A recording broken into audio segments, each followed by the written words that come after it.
Boa noite para você de casa. Agora o NTV News. 96 famílias estão desalojadas, 25 famílias desabrigadas pela enchente do Rio Paranaíba. Nos 10 primeiros dias de fevereiro já choveu todo o volume previsto para o mês e precipitações persistem, que você vai ver também. Em meio a novos alagamentos, os riscos provocados pelo lixo da enchente anterior. Mesmo com interdição, condutores se arriscam transitando pela Ponte do Arco. Idosa que teve a casa tomada pela água é retirada às pressas por familiares. Polícia Civil prende suspeitos de homicídio cometido em boate. Moradores reclamam de buracos abertos pela Copasa com riscos de acidente. Patos de Minas confirma 232 novos casos de Covid-19. Secretária de Educação presta esclarecimentos na Câmara sobre o rateio do Fundeb. Tudo isso e mais ainda aqui no NTV News desta sexta-feira.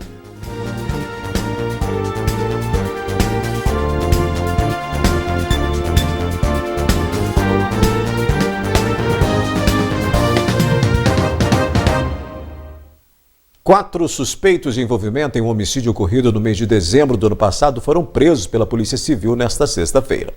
A Delegacia de Polícia Civil de Patos de Minas, através do setor de crimes contra a vida, responsável Dr. Luiz Mauro Sampaio, deflagrou na manhã de hoje a Operação Homicídio Não e cumpriu 4 mandados de prisão contra suspeitos. 2 têm 19 anos e outros 2 têm 20 anos. Eles são os principais suspeitos de assassinar o jovem Carlos Henrique Maciel Domingues, de 20 anos. Para relembrar o crime, esse crime aconteceu no dia 4 de dezembro do ano passado. Era um sábado de madrugada. O Carlinhos, como era conhecido, ele estava na boate e teria sido assassinado com um único tiro que atingiu a parte de trás da cabeça. Ele chegou então a ser socorrido ali pelo SAMU, mas já tinha vindo a óbito. Eu vou conversar agora com o delegado responsável por esse inquérito, por essa investigação, porque em primeiro momento, no mesmo dia, né, doutor, a Polícia Militar fez a prisão de 2 suspeitos. Na verdade, a apreensão de um menor de 17 anos e a prisão de um outro de 19 anos. Mas eles não eram suspeitos do crime, né? Inicialmente, nós tivemos essas informações, mas são informações iniciais, né? Foi feito um procedimento pelo delegado de plantão, que naquele momento entendeu por não ratificar a prisão e nem a apreensão do menor naquela situação. A investigação continuou através das investigações feitas pelos investigadores da Polícia Civil aqui em Patos de Minas, e no decorrer dessas investigações foi-se verificando os elementos que foram sendo trazidos, como imagens de dentro da boate, testemunhas que foram ouvidas e outros elementos que foram juntados aos autos, que foram mudando o apontamento inicial para o apontamento agora desses 4 indivíduos que foram presos na data de hoje. Doutor, é para isso que serve o inquérito, né? Para montar toda a história, para conduzir essa investigação e oferecer denúncia, então para que o Ministério Público ofereça a denúncia e vá ao júri. Agora, o que teria acontecido na noite de sábado, do dia 4 de dezembro de 2021? Como que foi todo esse crime, a arquitetação dele aí? Parece que foi tudo arquitetado, foi tudo planejado. O que nós temos de informação, né, o que vai ser repassado para o Ministério Público, é que na data do dia 3, essas pessoas a vítima foi para essa boate, e lá ela ficou nessa boate durante um tempo, e esses indivíduos também estavam na mesma boate. Em certo momento da boate, houve algum desentendimento leve, uma troca de olhares, e os indivíduos, os autores, né, decidiram que por conta daquilo seria necessário retirar a vida da vítima. E se juntaram, foram até o banheiro, né, foram ao banheiro masculino, todos eles foram até o banheiro masculino, lá trocaram de vestimenta. Um dos autores entregou sua vestimenta, seu casaco, para o atirador.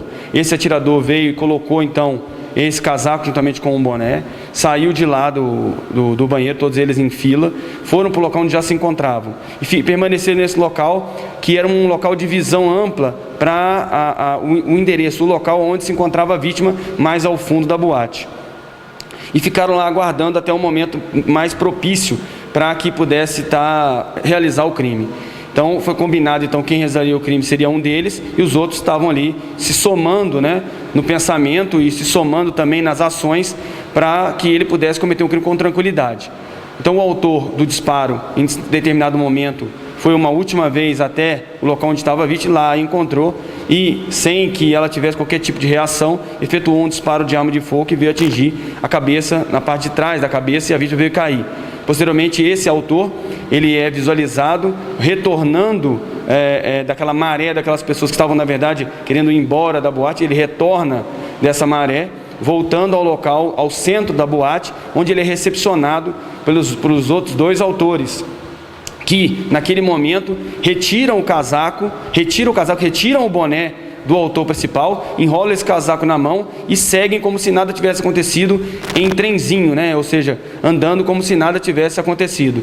E saem da boate e de lá se dispersam para que não possam ser identificados.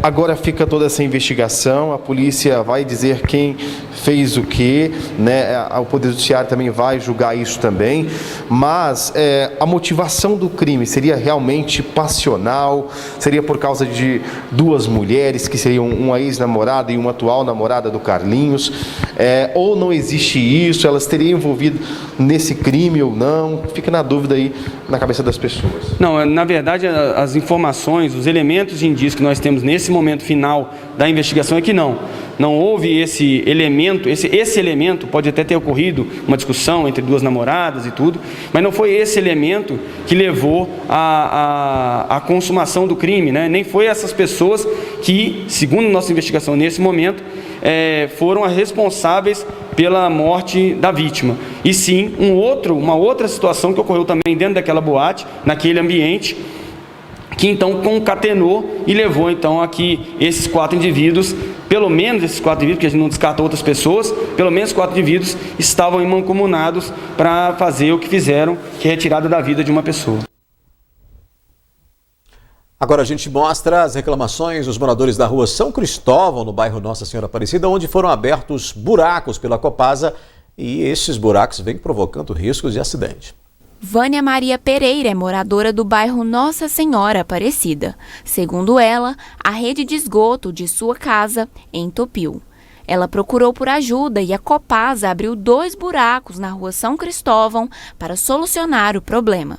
Terminado o serviço, a mulher afirma que eles só colocaram terra e tamparam com cascalho, deixando o pavimento asfáltico de lado. Este dezembro que eles vieram aqui, desentupiam a rede de esgoto e ficou esses buracos na rua. Além do perigo de acidentes para as pessoas que passam pela via, a servente escolar conta que a mãe dela, Leontina, sofre com vários problemas de saúde. E com o mau cheiro, a tendência é piorar. Bicicleta desce doida aqui, moto desce, sabe? Acho que muita sorte que não aconteceu o acidente. Minha mãe tem alergia e fica o mau cheiro, né? Então vamos me ajudar. Vocês vieram, desentupiram a minha rede de esgoto, mas vamos acabar o serviço, né? Porque tá perigoso esses buracos aqui. Acontecer alguma coisa, a responsabilidade é de vocês, porque a gente não está podendo fazer nada sobre isso aqui. Vânia aproveitou a oportunidade para denunciar uma situação que ocorreu no projeto Viva Cristável. O pessoal da enchente ganhou muita coisa, mas foi muita coisa mesmo, principalmente roupa.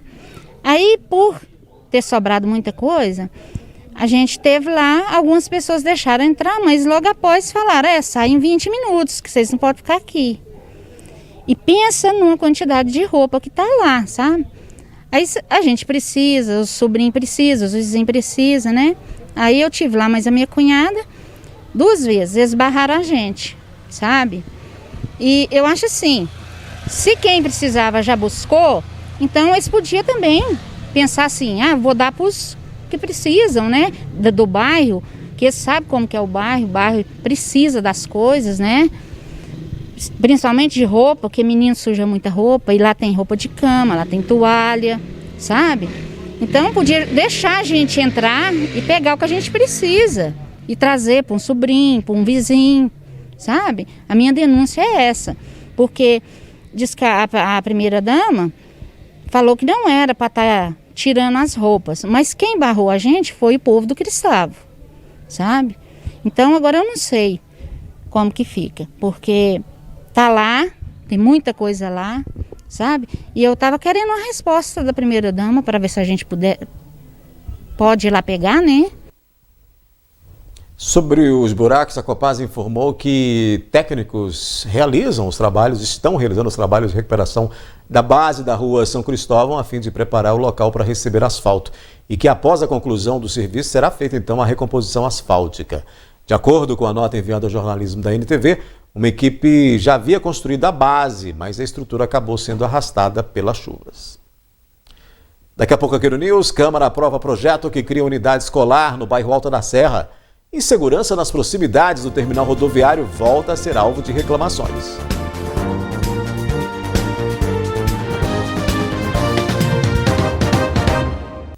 Moradores do entorno do terminal rodoviário de Patos de Minas estão preocupados com a insegurança que vem crescendo nas proximidades do local e pedem providências. A criminalidade continua crescendo nos arredores do terminal rodoviário de Patos de Minas, de modo a deixar moradores e comerciantes das proximidades inseguros.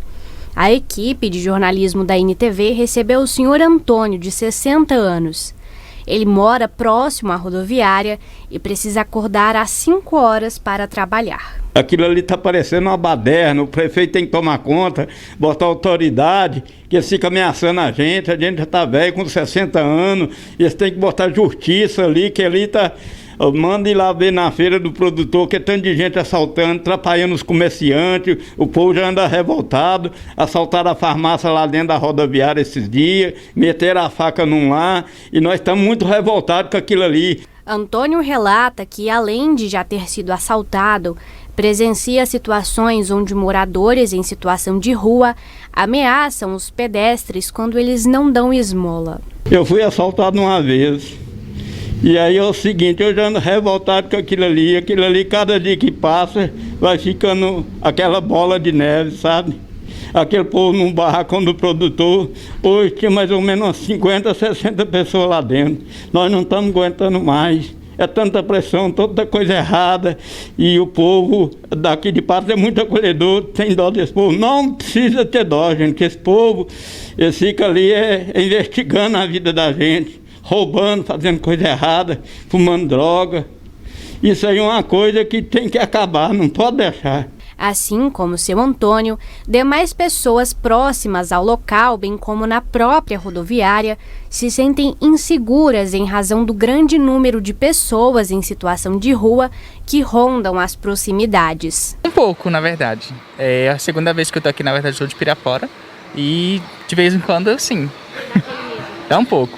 A gente sente inseguro, né? Porque hoje não dá para confiar no povo, né? É muito perigoso. É difícil, né? Tem hora que o povo aumenta muito, fica pedindo, aumenta demais também e fica... Quer dizer, que não deixa de não ficar preocupado, né? Diante do perigo relatado pelas pessoas que vivem próximas à rodoviária, Antônio pede ajuda para que o município olhe para essa situação. Eu dependo daquele povo ali para vender meus rodos e minhas vassouras. Eu levanto cedo todo dia, 5 horas da manhã. Eu moro sozinho, Deus. Tem dia que eu choro na minha cama se ver aquele povo ali ameaçando a gente. Eu não aguento mais nada, não. Eu já estou velho, cansado dessa vida. Todo dia a mesma coisa. Que Deus tem que tocar no coração do prefeito e da autoridade para tirar aquele povo dali, que nós não aguenta mais não. Um apelo desesperado de quem depende dessa atividade para poder continuar sobrevivendo na velhice, na fase idosa da vida, realmente mexe com a gente, né? E a gente espera que as autoridades, né, que a Câmara, que a Prefeitura, que as forças de segurança possam ter aí um planejamento, um trabalho para poder resolver essa situação, porque tem sido cada vez mais complicado. Inclusive, a gente mostrou aqui fiação que foi ali furtada no entorno da lagoa, né? Então é preciso que medidas sejam tomadas. A população pede, o morador, o vendedor como ele, também o pessoal que tem lojas ali naquela região, reclamam muito dessa situação de insegurança. Então é preciso que medidas sejam tomadas o mais urgente possível, porque é ali o cartão postal de Patos de Minas, o principal, né, cartão postal, ali na área do entorno da lagoa, o terminal rodoviário de Patos de Minas. Uma área muito bonita e que precisa ser constantemente revitalizada, não só com questões estruturais, mas também com as questões relacionadas à segurança. Na reunião da tarde dessa quinta-feira, foi aprovado pelos vereadores o projeto de lei para a implantação de uma escola no bairro Alto da Serra, com o objetivo de atender estudantes da rede municipal de ensino. A vereadora Elizabeth Maria Nascimento e Silva, também conhecida como professora Beth, havia proposto um projeto que criasse uma unidade escolar municipal no bairro Alto da Serra, em decorrência da dificuldade de locomoção das crianças do local até outras instituições de ensino. Os casais já têm filhos e a probabilidade é que realmente venham a ter mais filhos. E mesmo hoje, né, já é uma dificuldade para os alunos se locomoverem dali. Ou eles têm que ir para a escola Caíque, em outras unidades escolares que têm que atravessar a pista, ou então eles têm que descer para o centro da cidade, né? Por ser assim, um bairro assim lá no alto, então fica difícil esse transitar dos alunos. Nesta quinta-feira, a professora Beth teve o projeto proposto aprovado pela Câmara Municipal na primeira reunião ordinária de fevereiro. Já foi aprovado hoje no primeiro e segundo turnos. Nós entendemos assim pela necessidade, pela urgência, né? Quanto mais nós acelerarmos esse processo, né, nós vamos ganhar tempo. Uma vez que faz necessário muita construção dessa unidade escolar. Depois da aprovação do projeto, Beth finaliza pontuando que demais bairros requerem construção de unidades escolares. Há necessidade também de criação de outras unidades escolares em outros bairros, tá? Então nós necessitamos também, eu tenho certeza que o Executivo vai providenciar, nós necessitamos de uma escola de anos iniciais ali no bairro Sorriso, no bairro Quebec, correto? Nós não temos escola lá. Então eu acredito que seja assim um avanço à medida que o prefeito e o Executivo também colocar à disposição outra escola naquele setor. A seguir tem a previsão do tempo aqui no NTV News para o fim de semana. Nos 10 primeiros dias de fevereiro já choveu todo o volume previsto para o mês e precipitações persistem. 96 famílias estão desalojadas, 25 estão desabrigadas pela enchente do Rio Paranaíba. E mesmo com interdição, condutores se arriscam transitando pela Ponte do Arco.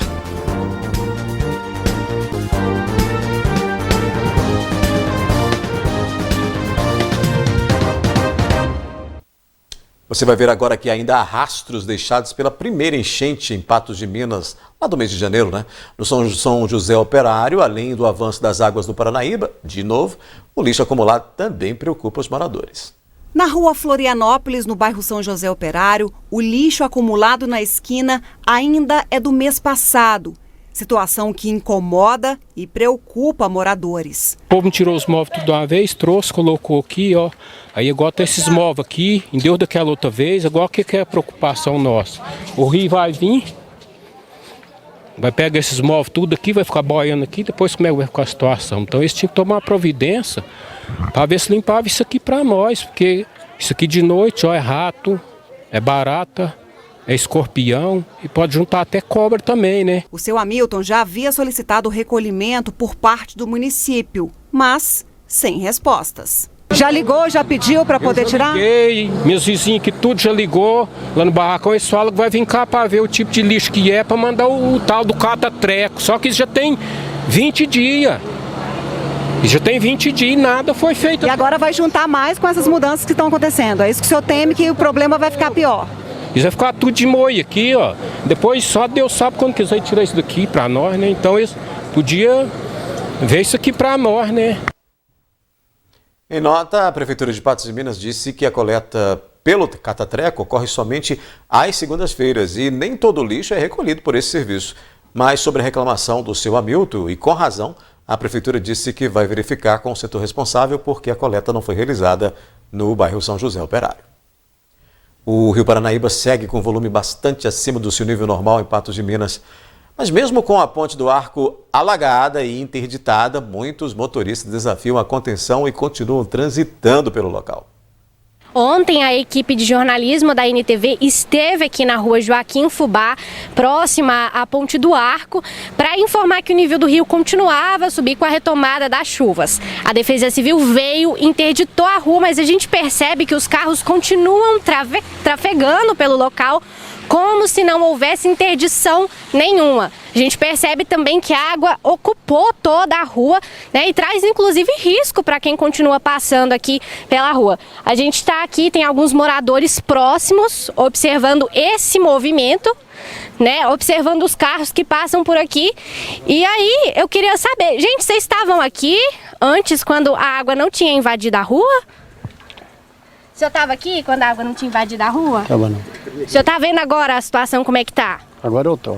E você acha certo os carros ficarem passando? Você acha correto? Acha que não é perigoso? Eu acho perigoso. Foram feitos flagrantes de veículos passando pela ponte, ainda que a mesma tenha sido interditada.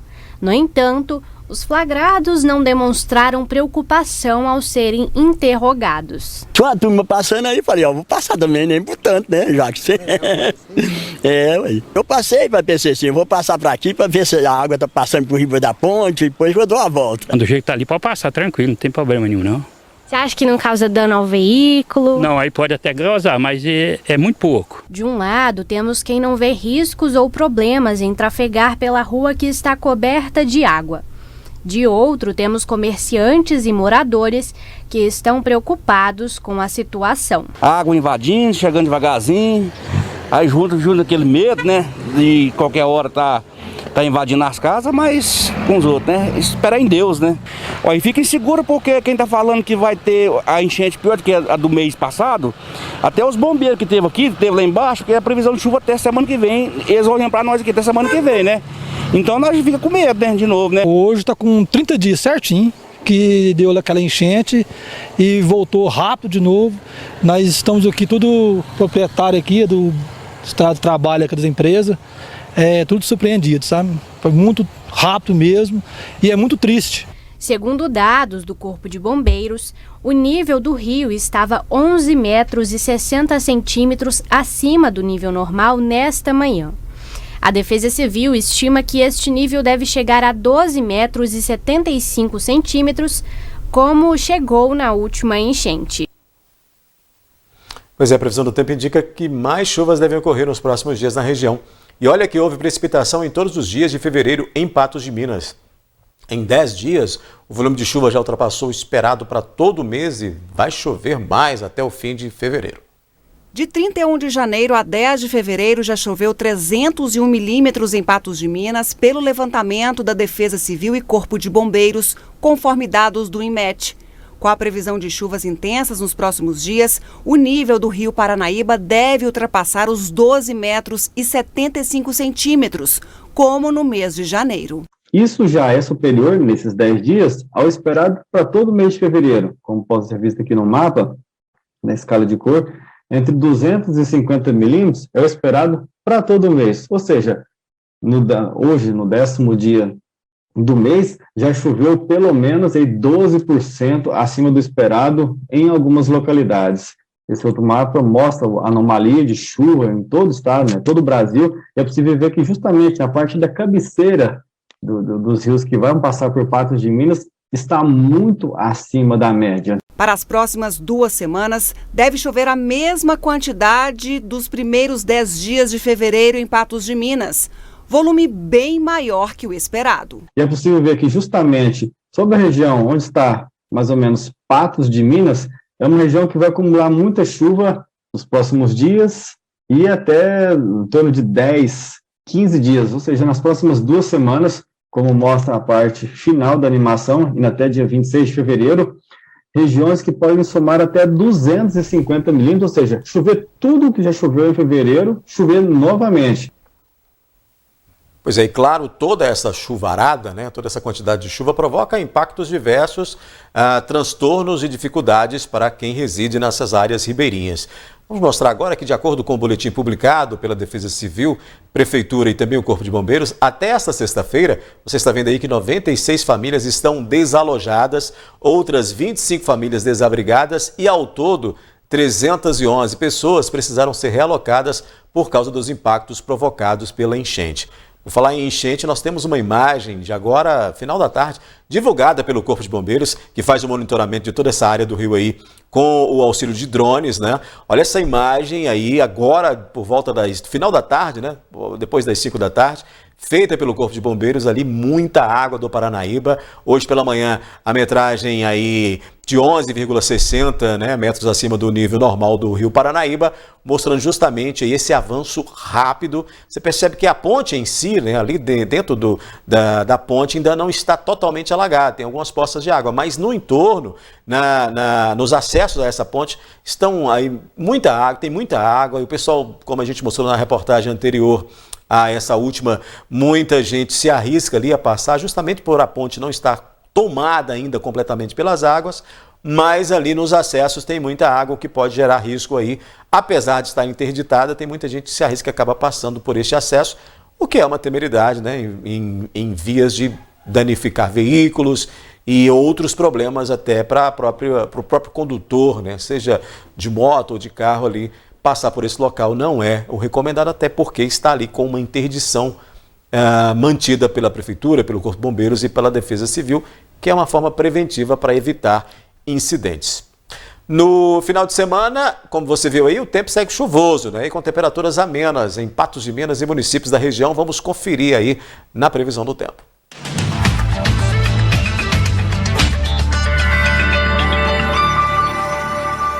Se você pensa em trocar seus óculos, já sabe onde ir, né? A tendência de tempo nublado com pancadas de chuva e trovoadas isoladas no Alto Paranaíba e Noroeste Mineiro. No sábado, em Patos de Minas, as temperaturas oscilam entre 20 e 25 graus. E no domingo, mínima de 19 e máxima de 26 graus. Em Carmo do Paranaíba, no sábado, as temperaturas variam de 19 a 24 graus. E no domingo, de 19 a 26. Em São Gonçalo do Abaeté, máxima de 26 graus no sábado e de 28 no domingo.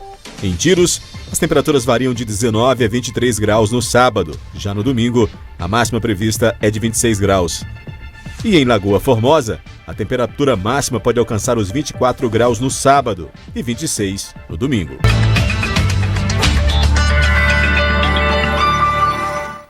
Depois do intervalo aqui no News, Patos de Minas confirma 232 novos casos da Covid-19. Idosa que teve a casa tomada pela água é retirada às pressas por familiares.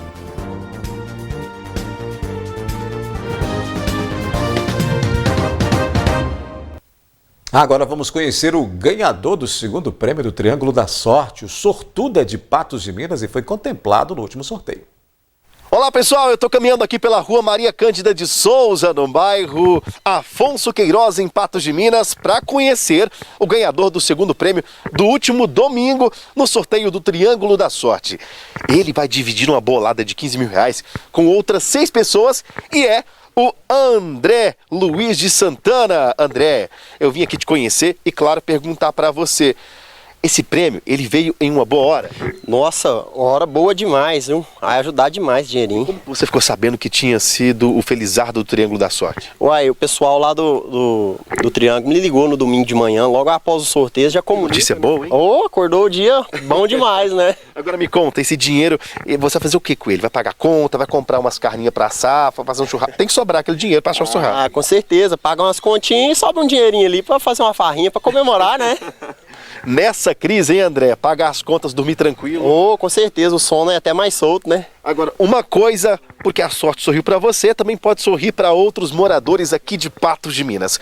Qual que é a dica que você dá para os nossos patenses aqui do Milharal? É nunca desacreditar, que uma hora a sorte vem, você vai ser contemplado. Quanto tempo aí acreditando no Triângulo da Sorte? Mais de 3 anos que eu faço parte aí e adquiro o Triângulo. E como foi, André? Você estava caminhando ali pelo centro de Patos de Minas, falou, eu vou lá e vou adquirir. Isso, fui lá pagar umas continhas, sobrou um dinheirinho, falei, eu vou lá, vou adquirir um triângulozinho ali que vai dar certo. E deu certo. É só acreditar. André, parabéns para você, faça bom uso do seu prêmio. Obrigado. E a gente vai então falar da próxima semana e também do ganhador aqui de Patos de Minas, porque são 30 giros da sorte de R$1.000 cada. E teve ganhador também aqui de Patos de Minas, e o nome dele é José Nascente Marques, lá do bairro Residencial Monjolo. Ele encheu o bolso com R$1.000 e agora vai poder pagar as contas, fazer aquele churrasco também. Na próxima semana tem mais prêmio do Triângulo da Sorte, então fique ligado, porque no primeiro prêmio, uma moto Honda CG 160. No segundo prêmio, uma moto Honda Bis. No terceiro prêmio, uma moto Honda NXR 160. E no quarto prêmio, o tão aguardado Jeep Renegade. É isso mesmo, um Jeep Renegade zerinho, com plástico no banco, cheirosinho direto da fábrica para sua garagem. Então, para adquirir o Triângulo da Sorte, você basta andar ali pelo centro da cidade, né? Vai ver um monte de pessoas com as barraquinhas ali e, claro, fazer a aquisição do seu título. Você também ajuda a Pai Brasil, essa entidade que ajuda bastante as pessoas aqui na cidade de Patos de Minas. Não perca a oportunidade de ser o próximo felizardo aqui de Patos de Minas, do Triângulo da Sorte. Parabéns ao ganhador, né? Agora a gente volta a falar sobre a enchente que atinge vários bairros em Patos de Minas. Você vai conhecer uma idosa de 95 anos que precisou ser socorrida às pressas após a sua residência ter sido tomada pela água no bairro Vila Rosa. O vídeo gravado pela família mostra o desespero do neto ao socorrer a avó na manhã desta última quarta-feira, em Patos de Minas. Dona Maria Senhora de Jesus, de 95 anos, tem dificuldades para andar. Por isso, precisou ser carregada nos braços do neto. Ela se lembra do que passou após a chuva invadir a casa dela. Eu levantei cedinho, estava escuro. Eu levantei, abri a janela, olhei, não tinha água não. Aí deitei. Eu acordei, que eu levantei, a água estava entrando. Passando debaixo do portão, entrando. Aí eu levantei, cheguei lá dentro, ela estava tirando o trem e levando para fora. Ela carregou, me levou lá na esquina e me botou lá perto do carro. Aí eu entrei no carro, para me trazer para aqui. A senhora achou bonita a atitude dele? Achou bom, viu o tanto que eu gosto dele, adorei ele, gosto mais dele. Te carregou no colo? Carregou nos braços, como é que ele deu conta? Pesada, né? Ele me botou no chão, eu disse, a senhora tá pesada, né? Mas tinha que sair, como é que eu ficava dentro da água, né? Tava ilhado. Entrou no portão, aí já não tinha como mais ele tirar a mudança. Como o lote é assim, ó, tipo um morro, lá em cima é alto, entendeu? E é tudo cimentado, tem as escadarias lá. Aí eles subiram ontem com a mudança e fez tipo um contender de lona e abrigou as coisas.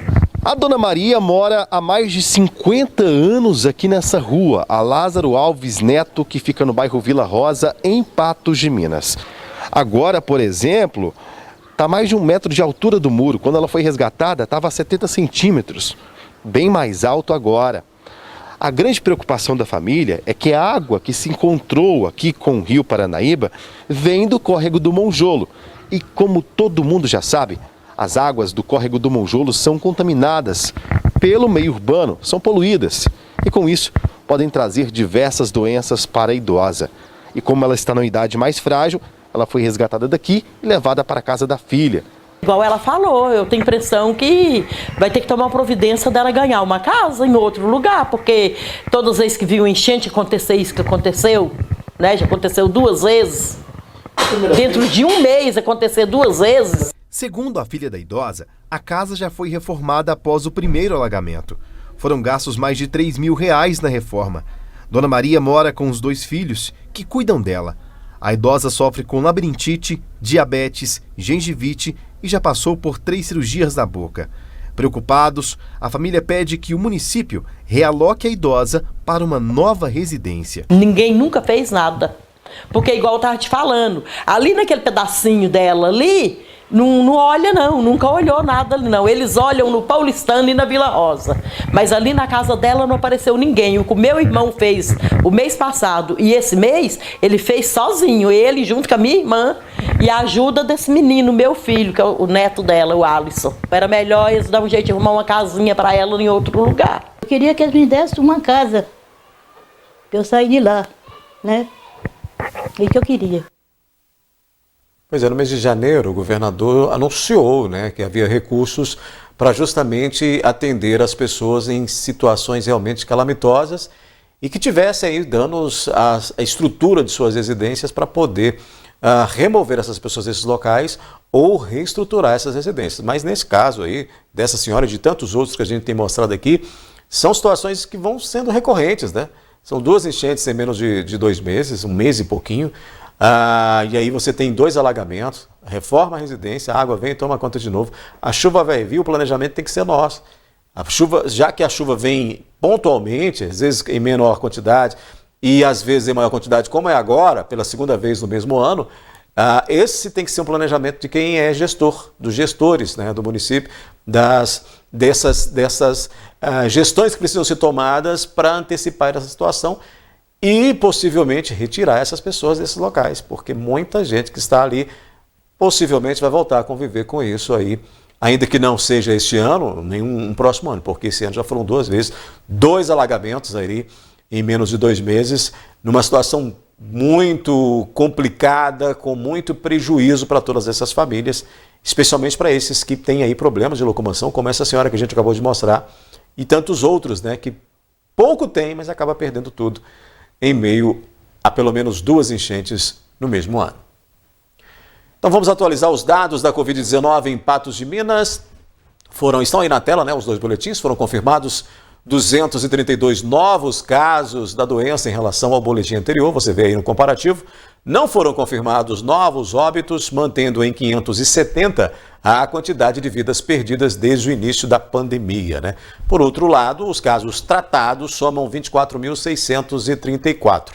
Seguem em alta os casos ativos, com 1.327 doentes se recuperando em casa. São 1.327 pessoas que estão aí, que foram acometidas pela Covid-19, não precisaram ir para a rede hospitalar e estão aí se recuperando em casa, mas são casos ativos, são casos que estão aí, são pessoas que estão doentes e que precisam aí desse atendimento, ainda que seja em casa, e podem inclusive transmitir a doença, daí a preocupação com os casos ativos.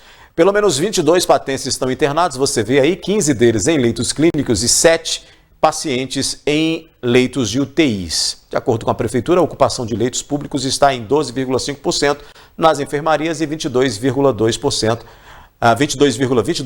nas UTIs estão aí ocupados por pacientes com a Covid-19. Mas nós vamos falar também da ocupação total de leitos, né, que a gente sempre mostra aqui, ocupação total de leitos para todas as doenças, né?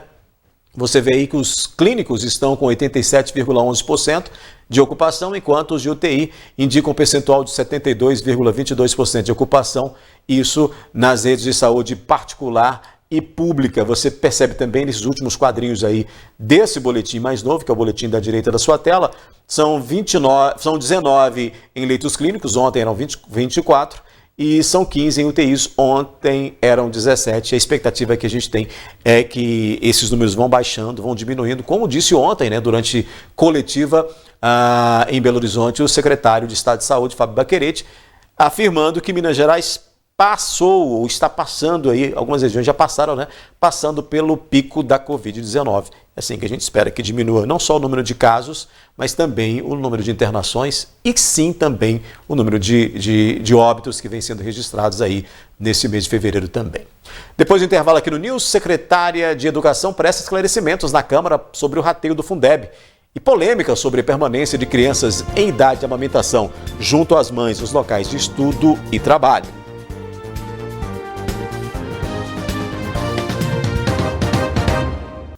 A secretária de Educação de Patos de Minas participou da reunião da Câmara desta semana para esclarecer vários pontos relacionados ao rateio do Fundeb. A secretária municipal de Educação, Sônia Vieira, e o controlador-geral do município, Moisés Ávila da Silva, prestaram esclarecimentos sobre o rateio do Fundeb em tribuna livre na primeira sessão ordinária da Câmara Municipal de fevereiro. Recebemos 200 processos ou mais e fizemos análise de cada um, tanto a Controladoria, Procuradoria, CEMED. Nós temos hoje apenas com 5 processos em análise que realmente geraram dúvidas, mas os demais não. Nós temos diverso, nós temos tanto pessoas que receberam e outras pessoas que não receberam e justificando e mostrando provas, porque não adianta só falar eu tenho direito e não apresentar contra-cheque, tudo que ela recebe. Uma vez que profissionais da educação alegaram irregularidades com respeito ao rateio do Fundeb, o controlador do município declarou em resposta que existem descontos, os quais foram feitos e eram obrigatórios. Nós estamos falando que a distribuição das obras constitucionais do Fundeb é remuneração. Uma vez que nós tratamos isso como remuneração, assim como o TCE nos pede para poder tratar, há incidência de imposto de renda retido na fonte e há incidência de INSS. Então, como se trata de remuneração, esses dois tributos, infelizmente, são descontados de toda e qualquer remuneração.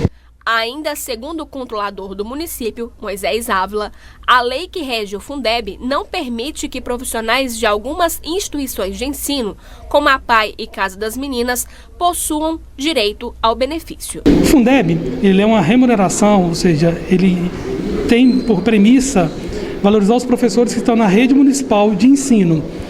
A Casa das Meninas e a PAI são instituições valorosas, mas, no entanto, não estão dentro da rede municipal de ensino.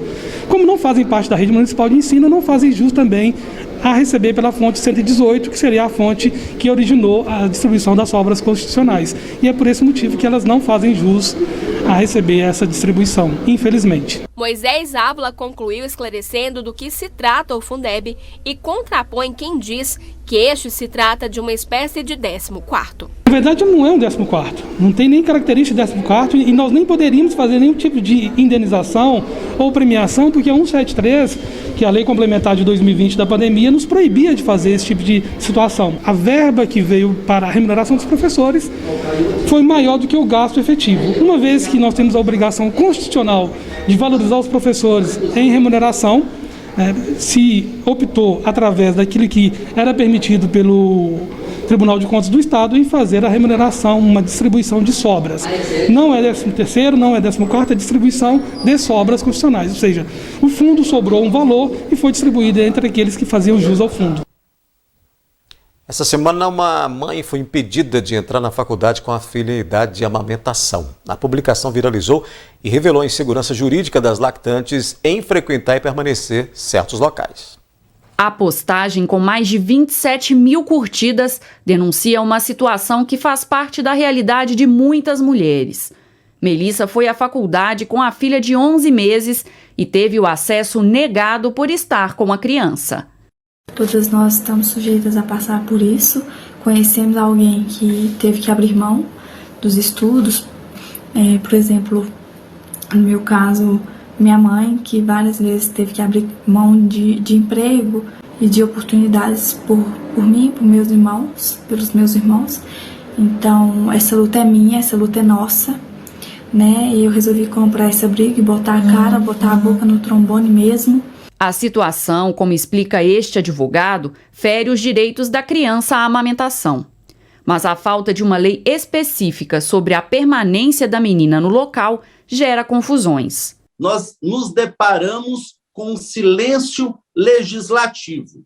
E é até interessante ressaltar esse ponto, porque até existe um projeto de lei em tramitação no Congresso Nacional desde 2016, por iniciativa de uma senadora, se eu não me engano, do Amazonas ou Amapá. Mas esse projeto de lei, ele ainda se encontra na condição de projeto de lei. Ou seja, por enquanto, não tem qualquer valor legal. De acordo com esta especialista em gênero e diversidade, casos como esse reforçam a desigualdade de acesso à educação e ao mercado de trabalho.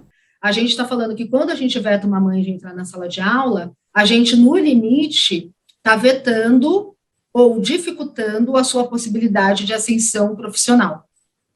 Porque, no limite, essa mulher vai ter menos espaços no âmbito profissional e nas grandes empresas, justamente por não ter formação ou por ser sinalizada que ela não tem a formação adequada. Quando se trata especificamente sobre o ambiente de trabalho, a legislação é mais clara.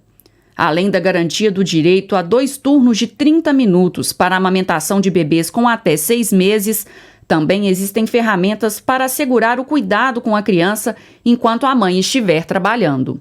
A CLT trazendo essa previsão dessa obrigatoriedade desse espaço para recebimento e acomodação dessas crianças com seus olhadores, ela prevê também a possibilidade de substituição. Então, aquela empresa que eventualmente não tem aquele espaço físico poderá ser suprido com auxílio creche. Com a repercussão, Melissa voltou às redes sociais para dizer que o caso foi solucionado.